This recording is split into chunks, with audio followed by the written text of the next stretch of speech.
नमस्कार, आपल्या सगळ्यांचे सोशल महाराष्ट्र न्यूज चॅनलमध्ये हार्दिक स्वागत। चला वळूया तर एका नवीन बातमीकडे। आजची बातमी, मुख्यमंत्री युवा कार्य प्रशिक्षण योजनेअंतर्गत प्राथमिक व माध्यमिक शिक्षक तसेच महाराष्ट्रातील सर्व प्रशिक्षणार्थी युवक युवतींचे कार्यकाळ वाढवून द्यावा, तसेच आम्ही ज्या स्थापनेवर काम करत आहोत तिथेच कायमची सेवेची संधी द्यावी अशी मागणी मुख्यमंत्री युवा कार्य प्रशिक्षण योजनेअंतर्गत काम करणाऱ्या प्रशिक्षणार्थींनी केली असून आज या मागणीसाठी जिल्हाधिकारी कार्यालयासमोर निदर्शने करण्यात आली। या प्रशिक्षणार्थींनी आदर्श मल्हार बहुजन सेना ऑल इंडिया या संघटनेच्या नेतृत्वाखाली हे आंदोलन करण्यात आले। युवा कार्य प्रशिक्षण योजनेतील प्रशिक्षणार्थींनी 25 ते 30 हजार रुपये मानधन देण्यात यावे, तसेच प्रशिक्षण पूर्ण झाल्यानंतर सेवेत कायमस्वरूपी सेवेची संधी द्यावी, तसेच शासकीय व निमशासकीय कार्यालयात भरती प्रक्रियेत प्रशिक्षणार्थींना 10% राखीव जागा ठेवण्यात याव्यात, या प्रमुख मागण्या यावेळी करण्यात आल्या। पहिली गोष्ट बघा, मुख्यमंत्री साहेब ज्या प्रकारे मुख्यमंत्री साहेब सत्तेवर होते, आम्हाला युवा प्रशिक्षणच्या माध्यमातून प्रशिक्षण दिलं। शासनाने एवढंच नसून मंगलरोडा साहेबांनी सांगितलं, तुम्ही जिथं आहेत त्याच आस्थापनावर तुम्हाला आम्ही परमानंट करू, 50% लोकांना परमानंट करू असं शासनाने म्हटलंय।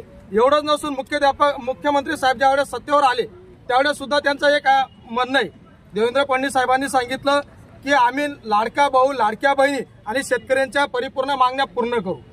त्यांनी आम्हाला आश्वासन दिलंय, त्या आश्वासनाच्या आधारे आम्ही मागणी करतोय की आम्हाला आमची मुदत वाढवून द्यावी, कारण आम्ही सुशिक्षित बेकार होतो। आम्हाला जे काम धंदा होतं ते काम आम्ही सोडून शासनाच्या आधारावर संविधानिक मार्गाने या ठिकाणी प्रशिक्षण घेतलं।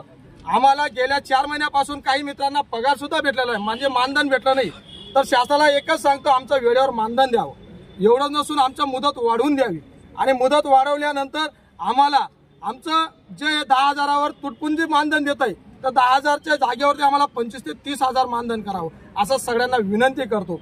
ही मागणी धुळे तालुका असेल, साक्री तालुका असेल, सिंदखेड असेल, शिरपूर असेल किंवा तमाम महाराष्ट्रातील सर्व मुख्यमंत्री योजनेअंतर्गत सर्व प्रशिक्षणार्थ्यांच्या वतीने मी विनंती करतोय, लाडक्या भावांच्या वतीने करतोय, लाडक्या बहिणींच्या विनंती मार्गाने लढतोय। डॉक्टर बाबासाहेब आंबेडकरांनी आम्हाला संविधान दिलंय, ज्या प्रकारे कालावधी नाही म्हणत येते, कालावधी नाही, परमानांचा विषयच नाही, मुदत वाढून मिळावी।